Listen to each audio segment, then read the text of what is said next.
Good morning, everyone. My name is Fadhel Kaboub. I'm a Tunisian economist currently based in Nairobi.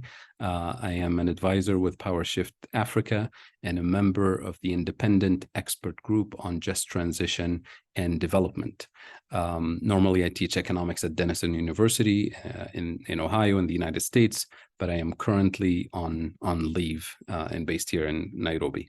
I'm sorry I couldn't be with you for the live session. I'm currently transiting from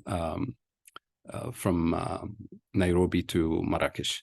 The theme of our conversation today is financing a just transition for Africa. And my main message is spelled right there. We can't decarbonize a system that hasn't been decolonized yet. And I mean economically, structurally decolonized yet. And I'll help unpack what I mean by that over the next few slides. First, I'll start with the Just Transition report, which you can find at justtransitionafrica.org. This is a report that was put forward by the Independent Expert Group on Just Transition and Development, a group that was convened by Dr. Yuba Sekuna, the outgoing vice chair of the IPCC from Mali. And the main message of this report, which is relevant to our conversation this week and our conversation on this panel, which is we cannot have these siloed conversations about climate policy and energy policy and development policies in isolation. We need to have a coherent, comprehensive approach to tackle these problems simultaneously and in a coherent and consistent way. And that's part of the message that I would like to unpack for us today. So to start the conversation, I want to start by focusing on the key structural economic deficiencies that we tend to struggle with on this continent in Africa, but across the global South. And of course, there's the problem of external debt, which everybody's aware of today, including the major financial institutions that are meeting this week in Marrakesh, the World Bank and the IMF.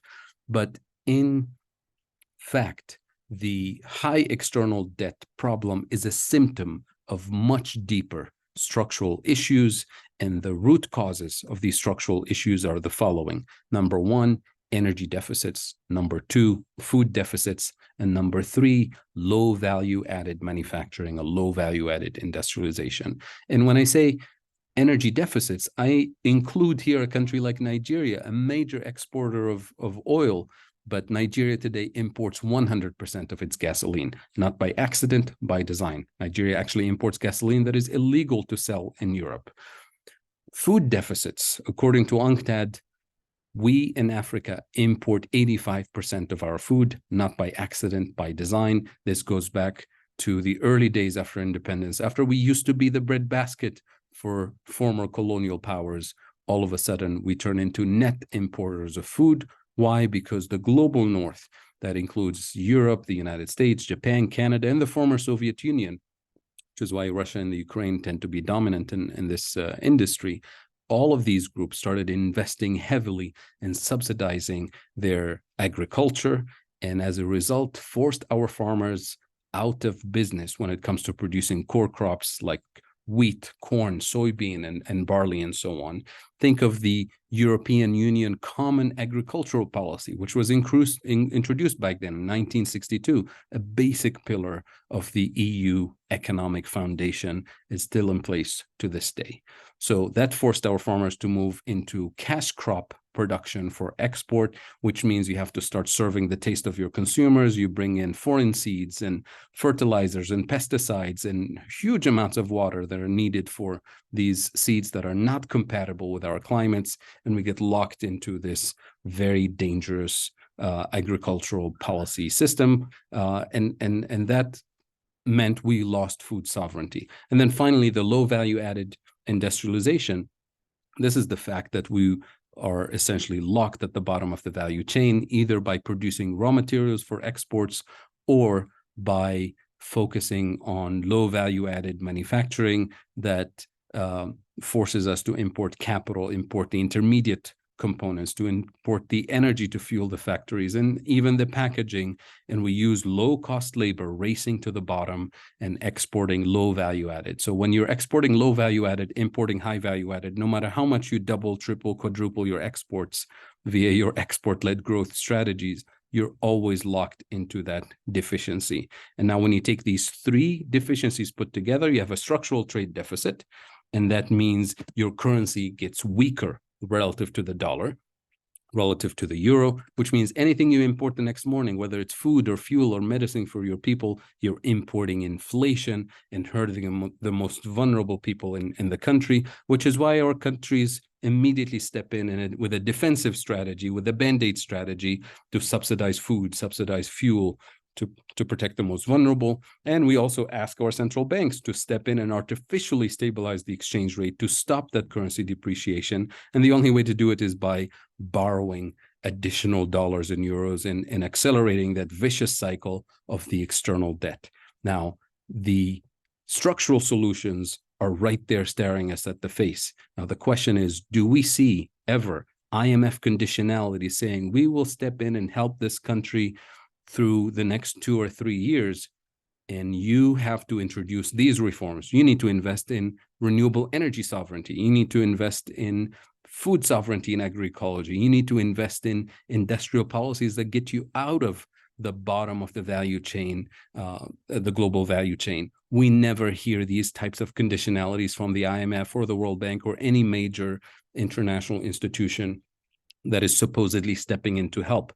Everything we hear is austerity and policies that tend to actually reinforce these structural weaknesses rather than address them directly. And when we say these are the structural issues and these are the roots of the problems, we mean we need radical transformative solutions. Radical not in the political sense of the term, radical as in going to the roots of the problem. And if we're not addressing the roots of the problem, then we're operating at the surface level, which means we have superficial interventions that tend to reproduce the status quo. And as Martin Luther King said in the context of the civil rights movement, back then, he said, I have no time for the tranquilizing drugs of gradualism and incrementalism. And similarly, today, we have no time for these types of tranquilizing solutions and false solutions that tend to perpetuate the same problem. We can cancel the entire debt stock for the global south today. And if we don't address the roots of this problem, we're going to see another debt crisis reemerging sooner or later. So we have to be serious about this. On a global scale, when you net out global financial transactions between the global north and the global south, include exports, imports, foreign direct investment, remittances, even debt relief and interest payment, everything included, what we have is a net amount of $2 trillion moving from the poorest countries to the richest countries. That's money moving in the wrong direction. And notice that green line, it's been accelerating over the last 20 years, and it will continue to accelerate unless we undo the international trade, finance, and investment architecture that produces this neo-colonial net wealth extraction from the global south. And this is a global financial architecture that was designed in 1944 when most of Africa was colonized. This is a system that was not designed by us, not designed for us. It cannot be the system that will help us address the structural problems today. So we need to be laser focused on reforming, not reforming, transforming the global finance, trade, and investment architecture that creates this type of problem. And the summary is right here. You have $2 trillion moving in the wrong direction. Next to it, the small amount that was pledged in 2015 and never delivered fully, $100 billion promise. Even whatever was delivered, most of it was loans that perpetuate the debt crisis. And next to it, you have the Green Climate Fund, which last time I checked had about $11 or $12 billion in it. And even with last week's commitments that didn't even reach $10 billion of new pledges, we're still far, far away from what it takes to undo the negative flows that are moving in the wrong direction. And of course, we have the empty bucket of the loss and damage fund that is still hopefully in next month when we meet in Dubai, will have some functional approach to actually scaling climate finance through the loss and damage fund to undo some of this damage. So if we're not addressing that $2 trillion problem when we talk about just transition and the root causes, then we're really wasting our time, to be honest. Here's Africa's exports. Look at the composition: raw materials, low value added manufacturing, and notice the amount, $585 billion. And look at Africa's imports now. The composition is much higher value added content, more complex economic, much higher degree of economic complexity. Notice the amount, $737 billion. So there you go. That's our structural trade deficit on a continental level. And I picked 2019 on purpose to avoid the COVID disruption, but the numbers don't really change very much. And here's an example. I can show you country after country. Ghana's exports, $25 billion. You can eyeball the problem right there. Raw materials, primarily in cash crops, and then Ghana's imports, core crops, and much more sophisticated products, which means higher value-added content. And the volume of Ghana's imports is 27 billion, which means you have, again, the structural trade deficit that results in this constant pressure on Ghana's exchange rate that weakens relative to the dollar and euro and so on. And of course, the flip side of it is the rising level of external debt that Ghana and so many other countries struggle with.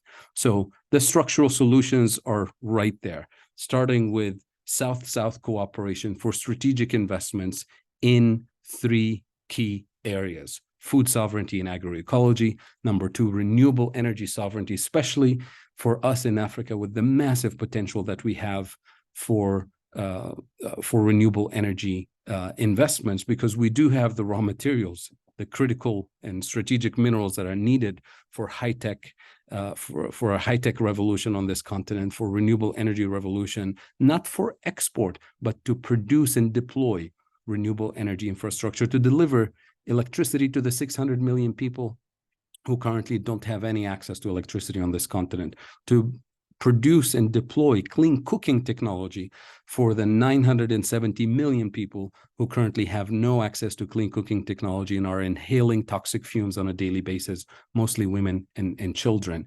And when we say high value added industrial policies, we don't mean that we want to compete with Boeing and Airbus. No, we want to use the strategic minerals that we have, the complementarity of resources and capabilities we have on this continent to manufacture and deploy the basic pillars of economic development, which is a food system, a resilient food system, and a resilient renewable energy system for development on the continent, again, not for exports.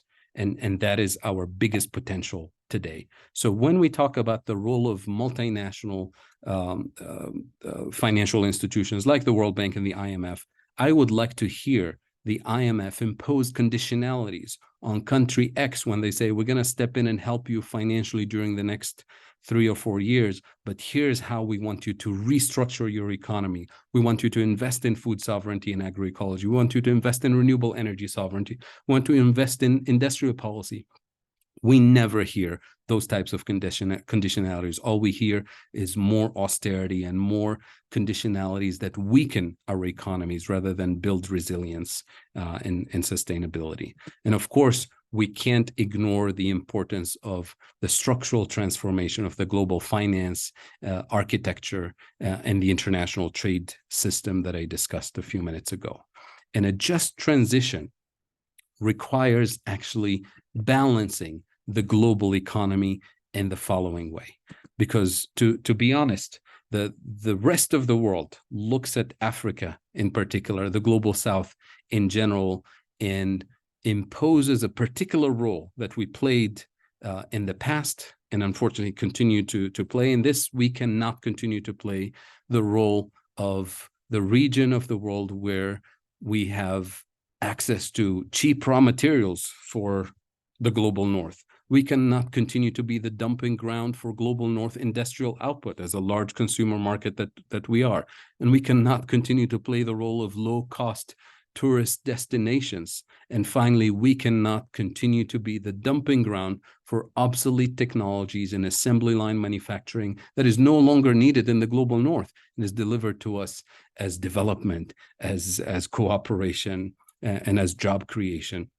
This cannot be the role that Africa plays moving forward. This cannot be the role for the global south, because we can't have a global economy that is balanced and delivers to its people if it's tilted one way towards the benefits of the global north. And with that, I'd like to thank you for your attention, and I'm happy to answer any questions during the Q&A session. Thank you so much.